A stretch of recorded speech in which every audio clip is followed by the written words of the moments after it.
Okay, we have completed chapter atoms. Now we are doing numericals for this chapter.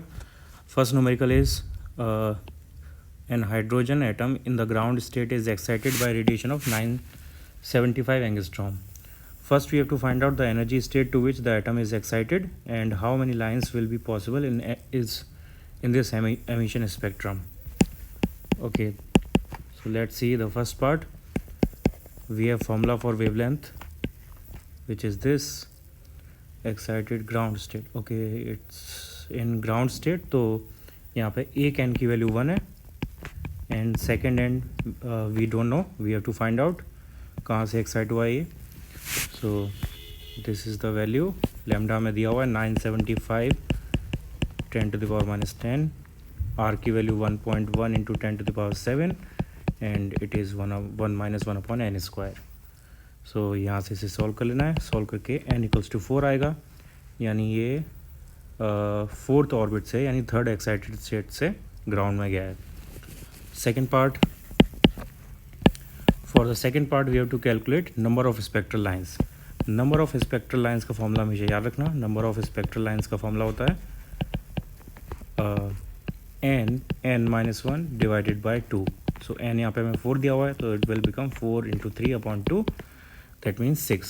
We have 6 spectral lines, and those possible transitions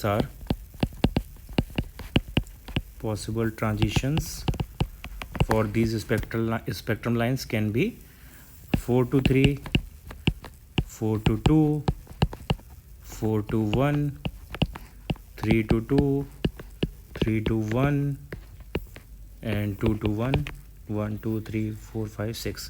These 6 possible transition can happen in this process.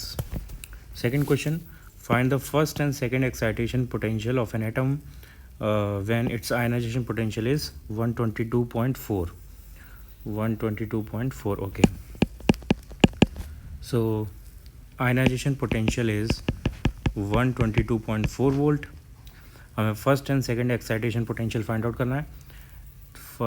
First excitation का मतलब हुआ n = 2.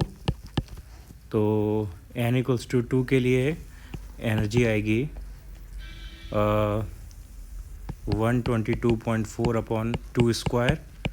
That means इसको solve करके देख लेना जो भी आएगा. 122.4/4.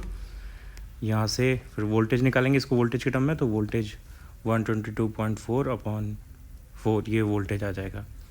तो फर्स्ट एंड सेकेंड एक्साइटेशन, हाँ, तो एक्साइटेशन पोटेंशियल होगा फर्स्ट के लिए. First excitation potential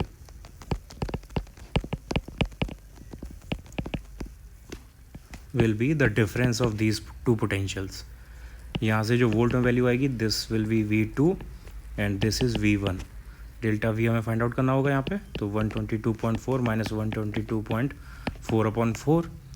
So it will be 3/4 into 122.4, hence about 91.8 volt. Answer for first part. Now same with second excitation.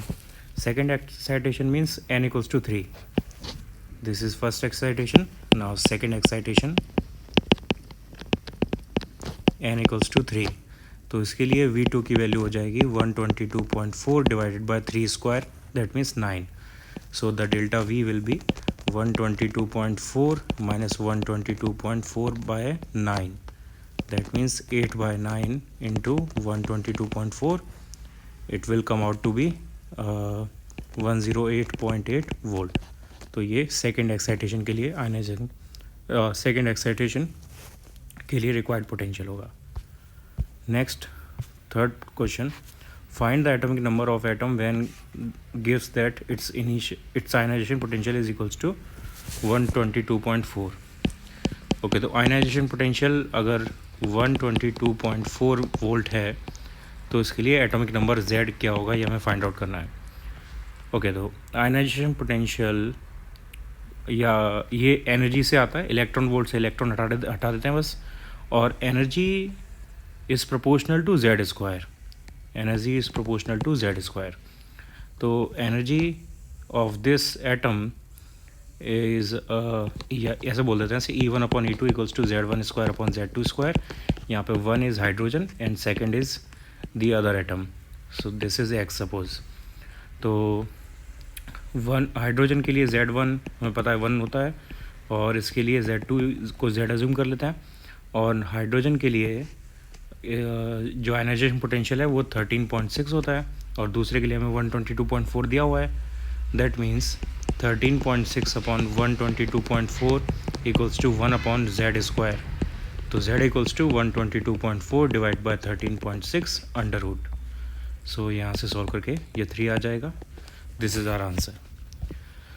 Next question, find the maximum wavelength of Brackett series of hydrogen atom. तो Brackett series में n equals to 4 पर line fall करती है, इससे higher orbit से लेके 4 पर आती है। तो मैक्सिमम वेवलेंथ या लॉन्गेस्ट वेवलेंथ के लिए वो सबसे क्लोजेस्ट ऑर्बिट से आनी चाहिए, यानी वो n इक्वल्स टू 5 से 4 पे फॉल करनी चाहिए, तभी हमारे पास मिनिमम एनर्जी यानी मैक्सिमम वेवलेंथ आएगी। So 1 upon lambda maximum equals to r 1 upon 4 square minus 1 upon 5 square. r is 1.1 into 10 to the power 7, 1 upon 16 minus 1 upon 25। इसको सॉल्व करेंगे, यहाँ से आएगा अपने पास 40,400 एंगस्ट्रॉम। इसको सॉल्व करके देखना, ये सेम आंसर आना चाहिए। Next question, find the value of magnetic induction at the proton due to electron motion if the radius of first orbit of hydrogen atom 0.5 angstrom and the speed of electron is this. Okay, तो हमें radius दिया 0.5 angstrom यानी 0.5 into 10 to the power minus 10 metre, and speed of first orbit electron is 2.2 into 10 to the power 6 metre पर second. We have to find out the magnetic induction. Okay, इसके लिए magnetic induction का मतलब magnetic field, तो magnetic field का circular orbit के लिए find the magnetic induction at the proton due to electron motion. Okay, तो इलेक्ट्रॉन की वजह से इलेक्ट्रॉन एक ऑर्बिट में जो घूम रहा है वो उसमें करंट क्रिएट कर रहा है, तो हमें सर्कुलर करंट को कैरिंग वायर के सेंटर पे मैग्नेटिक फील्ड का फॉर्मूला यहाँ पे लगाना होगा, which is mu not I upon 2r। Mu not I upon 2r, आई होगा यहाँ पे चार्ज अपॉन टाइम, तो charge is E, time period is capital T. Time period का फॉर्मूला होगा 2 पाई आर अपॉन वी, तो आई इक्वल्स टू हो गया 2 pi R sorry E upon 2 pi R, और वी ऊपर चला जाएगा। ये आई की वैल्यू यहाँ पे मैग्नेटिक फील्ड में लगा देते हैं, तो mu naught into E into V divide by 2r into 2 pi R. यहाँ पे हमें म्यू नॉट पता है, ई की वैल्यू पता है, वी की वैल्यू पता है, और आर पता है। सारी वैल्यूज़ यहाँ पे प्लेस करेंगे और चेक करो आंसर क्या आता है। 14.08 टेस्ला से मैच करना चाहिए। Okay, next question is find the ratio of equivalent current due to electron motion in first and second orbit in the hydrogen. Okay, तो करंट का फॉर्मूला ई अपॉन टी। अब इलेक्ट्रॉन का चार्ज तो दोनों orbit में same होगा, time period different होगा, तो हमें टाइम पीरियड का रिलेशन निकालना है। टाइम पीरियड का टाइम पीरियड की प्रोपोर्शनलिटी आती है हमारे पास N Q upon Z square, N Q upon Z square, और दोनों हमें ये हाइड्रोजन के लिए निकालना है, तो जेड की हमें ज़रूरत नहीं है, तो T proportional to N cube, सिर्फ इतना रिलेशन काफ़ी है। तो यहाँ से ये आई की प्रोपोर्शनलिटी आ जाएगी, I proportional to N cube, तो I1 upon I2 equals to N1 upon N2 cube. तो इसमें हमारे पास फर्स्ट ऑर्बिट है और सेकंड ऑर्बिट है, दैट मीन्स 1 अपॉन 2 क्यूब यानी 1 अपॉन 8। तो ये करंट का रेशियो आएगा first and second.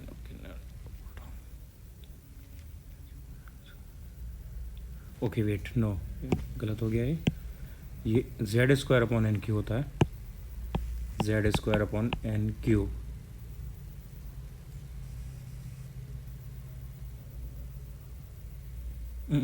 Okay correct था, N Q upon Z square.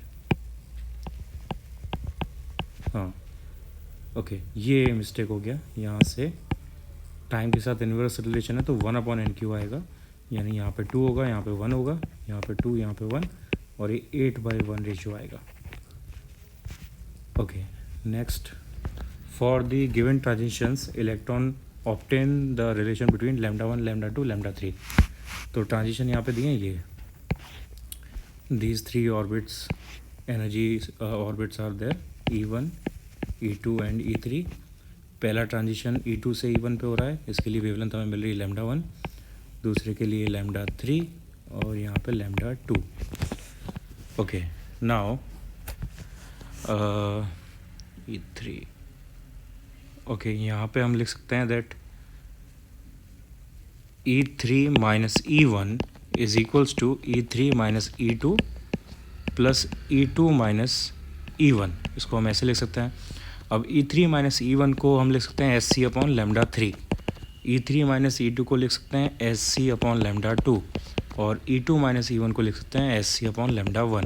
तो एस सी यहाँ पर हर जगह से कैंसिल आउट और लैम्डा 3 इक्वल्स टू आ जाएगा यहाँ से lambda 1 lambda 2 upon lambda 1 plus lambda 2. ये तीनों में रिलेशन आएगा. Okay, next, a hydrogen atom in a state of ionization energy is this much. If it makes a transition to the ground state, what is the energy of the emitted photon? Okay, तो ground state की energy 13.6 electron volt होती है. तो जो energy चाहिए होगी वो energy difference के बराबर होगी. यहाँ पे फोटोन की एनर्जी जो निकलेगी तो 13.6 माइनस 0.85 इलेक्ट्रॉन वोल्ट में. तो ये आएगा, यहाँ से इसे माइनस कर दो, ये आएगा 57.12 इलेक्ट्रॉन वोल्ट. ओके, इस एनर्जी का फोटोन यहाँ से रिलीज होगा. Next question, find out the wavelength of के अल्फा एक्सरे. तो के अल्फा ट्रांजिशन के लिए, के अल्फा का मतलब, के का मतलब पहली ऑर्बिट में ट्रांजिशन हो रहा है और अल्फा का मतलब उसकी फर्स्ट लाइन है. तो इसका मीनिंग हुआ कि N2 से N1 1 पर आ रहा है, 2 से 1 पे ट्रांजिशन हो रहा है. और इसकी वेवलेंथ का फॉर्मूला होता है लैम्डा के alpha is equals to R Z minus 1 whole square bracket 1 minus N1 square upon 1 minus N2 square. तो आर की वैल्यू है हमारे पास 1.1 इंटू 10⁻7. जेड यहाँ पे क्या दिया हुआ, के अल्फ़ा एक्सरे. ओके, जेड हमें गिवन नहीं है. ओके, जेड हमें गिवन नहीं है तो जेड की जगह जेड ही लगे रहना देते हैं. और ये 1/1 स्क्वायर माइनस 1/2 स्क्वायर यानी 4. ओके, सो यहाँ से आ जाएगा अपने पास 1.1 into 10⁻7 Z minus 1 whole squared. ये हो गया 3/4. ओके, ठीक है. हाँ, तो यहाँ से ये आंसर आ जाएगा. सॉरी, इसका अपोजिट करना पड़ेगा. 1 अपॉन लैम्डा आया तो लैम्डा इक्वल्स टू हो जाएगा 4/3.3 into 10⁻7 Z minus 1 whole squared. ये यहाँ से आंसर आ जाएगा. Okay, next, for tungsten atomic energy level of K element are given 69.5, 11.3, 2.30 respectively. For obtaining characteristic Kb and K alpha lines for tungsten, what should be the required minimum accelerating potential and lambda minimum? Also calculate lambda alpha and lambda beta. Okay, so हाँ ठीक है. तो पहले तो निकालते हैं accelerating potential.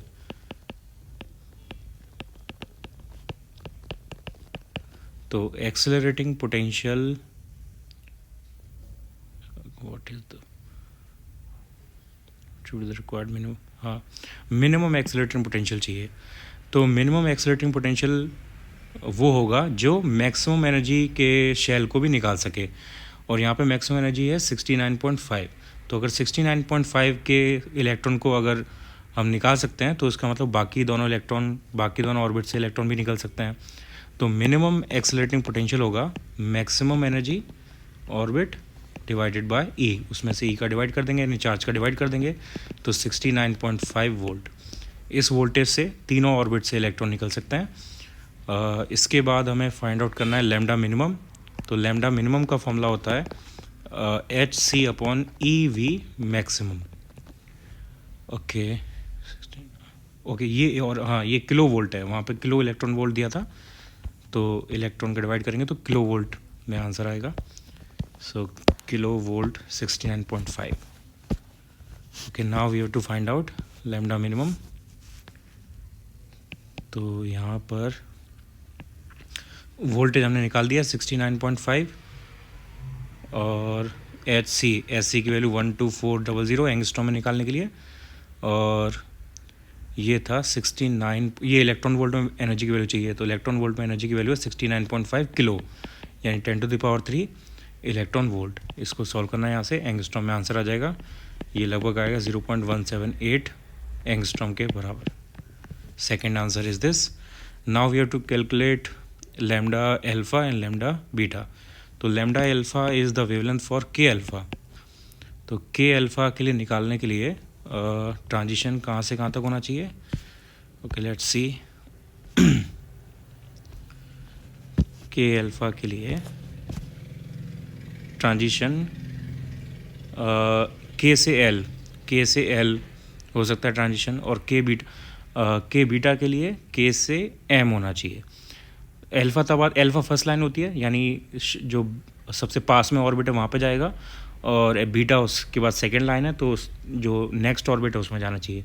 तो के के सबसे पास में ऑर्बिट एल है, तो वहाँ पे हमें अल्फा लाइन मिलेगी, फर्स्ट लाइन मिलेगी, और एल के बाद ऑर्बिट एम आती है, तो के से एम पर हमें सेकेंड लाइन यानी बीटा लाइन फाइंड होगी। तो लैम्डा अल्फा के लिए 12400 डिवाइडेड बाय एनर्जी डिफरेंस चाहिए बिटवीन के टू एल। ओके, तो 12400 के टू एल का एनर्जी डिफरेंस जो है वो होगा 69.5 माइनस 11.3 किलो इलेक्ट्रॉन वोल्ट। यहाँ से इसे सॉल्व कर लो, ये लगभग आना चाहिए 0.213 angstrom. Similarly for lambda beta the transition would take place from K to M, first से सेकेंड ऑर्बिट के लिए। तो लैम्डा ई के टू एम, तो 12400 69.5 माइनस लास्ट एनर्जी थी 2.3 इंटू 10⁻³ किलो वोल्ट की वजह से इसको सॉल्व करेंगे तो हमारे पास लगभग आएगा 0.184 एंगस्ट्रॉम। ये third answer. Okay, next, an X ray tube operates at 20 kilo volt. A particular electron loses 5% of its kinetic energy to emit an X-ray photon at the first collision. Find the wavelength corresponding to this photon. Okay. तो electron के पास जो energy है वो 20 kilo electron volt है. Energy of electron is 20 kilo electron volt. Okay, और इसकी 5% energy loose हो रही है, यानी जो फोटोन निकल रहा है वो इसकी 5% एनर्जी से निकल रहा है. तो फोटोन की एनर्जी होगी, energy of photon equals to 5% of energy of electron, यानी 5/100 इंटू 20 इंटू 10⁻³ इलेक्ट्रॉन वोल्ट. तो यहाँ से ये हो गया 1000 electron volt. Okay, now for this we have to calculate wavelength. तो वेवलेंथ का फॉर्मूला होगा SC/EV. SC का मतलब 12400 डिवाइडेड बाय 1000. ये एंगस्ट्रॉम में आंसर आ जाएगा, जो कि 12.5 एंगस्ट्रॉम. ये आंसर होगा इसका. ओके, तो 5% एनर्जी डिफरेंस दिया था, वो एनर्जी डिफरेंस फोटोन के फॉर्म में निकलेगा, वहाँ से ये आंसर हमें मिल जाएगा. बाकी इसके बाद इलेक्ट्रॉन दोबारा कोलिजन करेगा, फिर दोबारा फोटोन्स निकलेंगे उसके अदर ट्रांजिशंस में. ओके, तो यहाँ पर ये 12.4.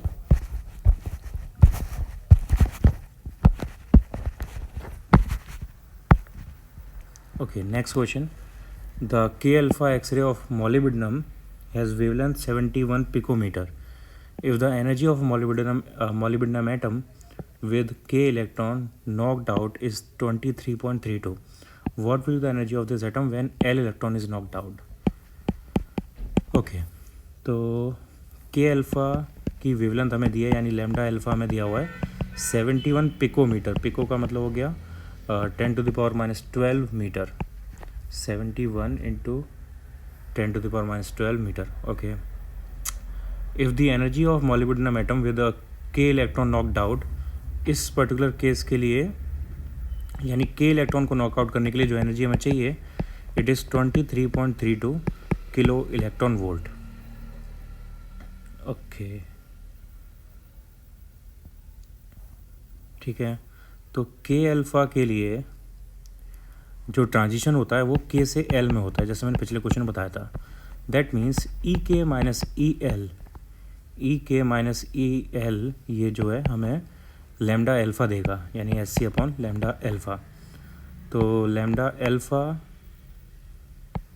ओके. अब इसकी वैल्यू हम इलेक्ट्रॉन वोल्ट में निकाल सकते हैं डायरेक्ट. कैसे? एस सी की जगह लगाएंगे 12400 और लैम्डा अल्फ़ा की वैल्यू लगाएंगे हम एंगस्ट्रॉम में. तो ये एंगस्ट्रॉम में होगी 0.71. यहाँ से हमें इलेक्ट्रॉन वोल्ट में आंसर मिल जाएगा. ओके. तो ये 12400 0.7, इसको कैलकुलेट करते हैं. ये लगभग आएगा 17.46 किलो इलेक्ट्रॉन वोल्ट के बराबर. और ई के की वैल्यू है 23.32 kilo electron volt minus E L. तो यहाँ से ई एल इक्वल्स टू हो जाएगा 23.32 माइनस 17.46. दैट मीन्स ये हो गया 5.86 किलो इलेक्ट्रॉन वोल्ट. ये एल ऑर्बिट की एनर्जी आ गई. और हमसे क्या पूछा था? एल ऑर्बिट से इलेक्ट्रॉन को निकालने के लिए कितना एनर्जी चाहिए, तो वो 5.86 किलो इलेक्ट्रॉन वोल्ट के बराबर है. Okay, next question. The electron current in an X-ray tube operating at 40 kilovolt is 10 milliampere. Assume that on average 1% of the total kinetic energy electron hitting the target is converted into X-rays. Then what is the total power carried by X-rays and how much heat is produced per second? Okay, so यहाँ पर हमें current दी हुई है. Current is 10 milliampere. That means 10 to the power minus 2 ampere. Voltage दिया हुआ है, operating voltage 40,000 volts. Okay. और power हमें पूछी हुई, तो पावर का फॉर्मूला V इंटू आई. पावर का फॉर्मूला होता है V इंटू आई. तो यहाँ से पावर आ जाएगी 40,000 into 10 to the power minus 2, यानी 400 वाट. 400 वाट.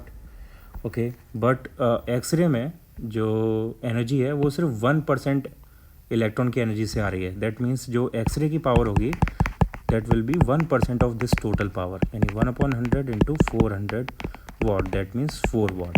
तो पहला पार्ट का आंसर हमारे पास हो गया 4 watt. नाउ सेकेंड पार्ट में मैं निकाला how much heat is produced at the target पर सेकेंड. तो जो बाकी एनर्जी, ये 1% तो एक्सरे में कन्वर्ट हो गई. ये कोई हीट क्रिएट नहीं कर रही, ये एक्सरे क्रिएट कर रही है. हीट कहाँ से क्रिएट हो रही है? जो एक्स्ट्रा एनर्जी कोलिजन में वेस्ट हो रही है, दैट इज़ क्रिएटिंग हीट. तो 99% ऑफ एनर्जी जो है, जो यहाँ पे बची, it is creating heat of the left out energy will produce heat. Okay. तो यहाँ से हीट इक्वल्स टू हो जाएगा 99% ऑफ 400, क्योंकि 1 सेकेंड के लिए पूछा हुआ है तो पावर और हीट सेम हो जाएगा इस केस में. तो 99% ऑफ 400 ये हमें कैलकुलेट करना है. तो 99/100 इंटू 400, इससे आ जाएगा 693 जूल्स आंसर. तो इतना हीट प्रोड्यूस होगा. पावर के फॉर्म में पूछा तो 396 वाट कर देंगे. एक्चुअली में पावर के टर्म में ही पूछा है, हीट प्रोड्यूस्ड पर सेकेंड. तो ये पावर ही एक तरह से, तो हम यहाँ पे से P power heat equals to 396 watts ऐसे लिखेंगे, तो ये मोर एक्यूरेट आंसर होगा. Okay, next question. In the experiment of police tube, wavelength of electron striking the target is 0.01 nanometre. What will be the value of minimum wavelength of X-ray produced from the tube? Wavelength of electron striking the target is 0.01 nanometre. Okay, यहाँ से हम voltage निकाल सकते हैं. हमें wavelength दी हुई है electron की 0.01 नैनोमीटर. ओके, इसको हम लिख सकते हैं 0.1 एंगस्ट्रॉम. और यहाँ से वोल्टेज आ सकता है. तो इलेक्ट्रॉन के वेवलेंथ का वोल्टेज के टर्म में फॉर्मूला जो होता है, it is 12.27 under root voltage angstrom में. तो लैम्डा ई की वैल्यू है 0.1. तो 0.1 equals to 12.27 divide by under root V. तो यहाँ से अंडरवुड वी इक्वल्स टू हो गया 12.27 0.1, that means 122.7. Hence voltage equals to 122.7 squared. ये हमारे पास आ गया वोल्टेज. ओके, नाउ ये वोल्टेज आ गया. ठीक है, अब हमें निकालनी है मिनिमम वेवलेंथ. तो वोल्टेज अगर हमें पता है तो हम एक्सरे की मिनिमम वेवलेंथ के लिए डायरेक्ट फॉर्मूला जानते हैं। वो फॉर्मूला है lambda minimum equals to H C upon E V naught, energy basically. तो एस सी का फॉर्मूला होता है 12400 एस सी की वैल्यू, और ई V naught energy electron volt में लिखेंगे तो ये हो जाएगी 122.7 इंटू 122.7 इलेक्ट्रॉन वोल्ट इन ठीक है, ये आंसर आएगा एंगस्ट्रॉम में। तो इसको यहाँ से सॉल्व कर लेते हैं। ये हमें देगा लगभग, यहाँ से सॉल्व कर लेने से 0.826 के आसपास इसका आंसर आना चाहिए। Okay, next, X-ray beam of wavelength 1 angstrom is incident on a crystal lattice spacing 2.8 angstrom. Calculate the Bragg's angle for first order diffraction. First order का मतलब हुआ n equals to 1, और spacing जो है वो d होता है, ये है 2.8 angstrom, नहीं X-ray, हाँ 2.8 angstrom and wavelength is 1 angstrom.